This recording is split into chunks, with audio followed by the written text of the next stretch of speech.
Fala pessoal! Durante muito tempo, a escravidão racial dominou as Américas, levando muitos ao trabalho escravo forçado e uma vida de muito sofrimento. Apesar dos índios também terem sido escravizados, foram os povos africanos que mais sofreram. Tamanha foi a injustiça que as marcas deixadas pela escravidão passaram de geração a geração, sendo lembradas até hoje. Pouco tempo depois do Brasil ser descoberto pelos portugueses, a escravidão logo mostrou sua face. Os povos indígenas que habitavam aqui foram os primeiros a serem explorados por mão de obra, algo que não deu muito certo, e com o tempo acabaram trazendo muitos prejuízos para os seus colonizadores. No entanto, os portugueses enxergaram outra opção: traficar povos vindos de diferentes regiões da África para o Brasil, visto que esse processo sairia bem mais barato e lucrativo. Se comparados com os índios, os povos africanos tinham bem mais experiência no cultivo de cana e na mineração do ouro, por exemplo, motivo a mais para os portugueses retirarem eles à força de suas terras para serem feitos escravos.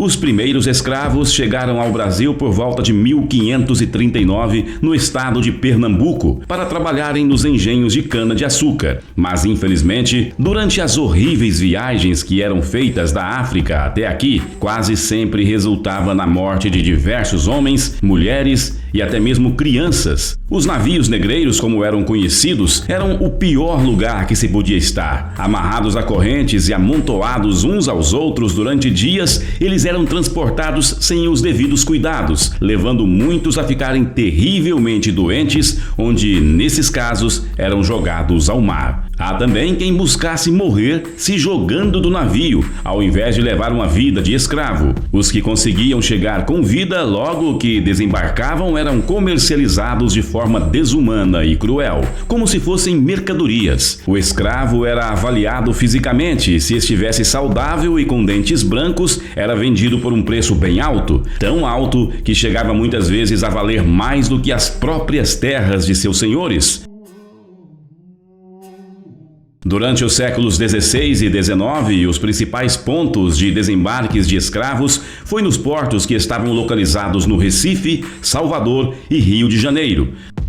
Depois de adquiridos, eles seguiam para a casa do seu senhor, onde ali passaria o resto da vida.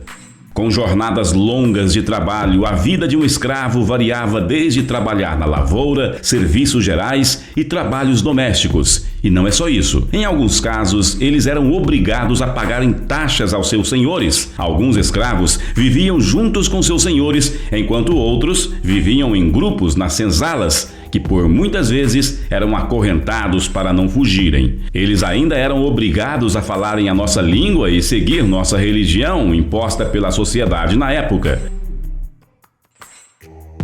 A vida dos escravos foi duramente marcada de muita violência, já que as próprias leis estabelecidas permitiam, em caso de desobediência, a punição em forma de açoites e até mesmo de morte. Poucos eram os escravos que ousavam fugir, porque sabiam que, se fossem encontrados, o castigo seria muito pior. Mesmo assim, com tanta violência, os escravos resistiram em meio a essa vida cruel, e com o passar dos tempos, as coisas não melhoraram. Com a chegada à ascensão do cultivo de plantios de café no sul do país durante o século XIX, a mão de obra escrava estava em alta, enquanto outros países já começavam a tratar da abolição da escravidão. No Brasil, as coisas pareciam estar longe do fim. Somente depois de mais de 3 séculos de muita injustiça, poucas foram as leis que pareciam estar entrando em vigor a favor dos direitos do povo negro escravizado. A princípio, tivemos a Lei Eusébio de Queiroz do ano 1850, que proibiu o tráfico negreiro, e anos mais tarde, a Lei do Ventre Livre de 1871, que permitiu que filhos de mulheres escravizadas, nascidos desse ano por diante, fossem livres.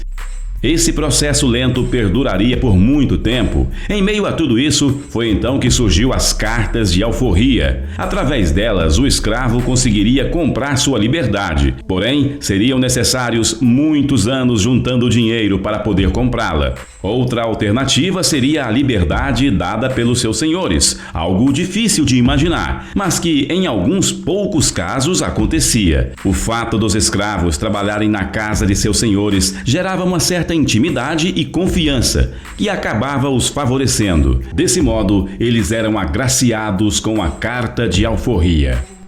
Somente no ano de 1888 a escravidão foi abolida com a Lei Áurea, aprovada pelo parlamento e assinada pela princesa Isabel. Mas não se deixe enganar, a tão esperada liberdade, na prática, seria um processo que demoraria por muito tempo. Outro fator que atrasou mais ainda foi o fato de que a liberdade era uma faca de dois gumes, sendo bom e ruim ao mesmo tempo. Pois se decidissem irem embora depois de tanto tempo aprisionados, os escravos não tinham lugar algum onde poderiam morar e muito menos comida para sobreviverem. Com isso, muitos deles acabavam voltando para a casa de seus senhores,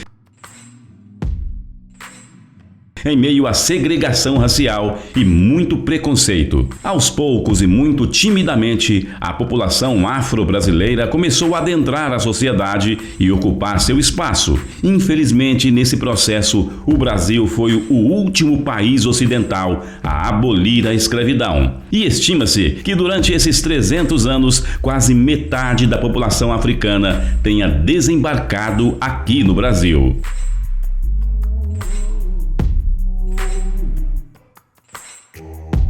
E esse foi o vídeo de hoje, pessoal. Qual outro momento importante da história você acha que deveria entrar aqui no canal? Responde aqui pra gente nos comentários. Então, não se esqueça de se inscrever no canal, largar o like no vídeo e também ativar o sininho de notificações. Assim você fica sempre por dentro quando enviarmos um vídeo novo, beleza? Até mais!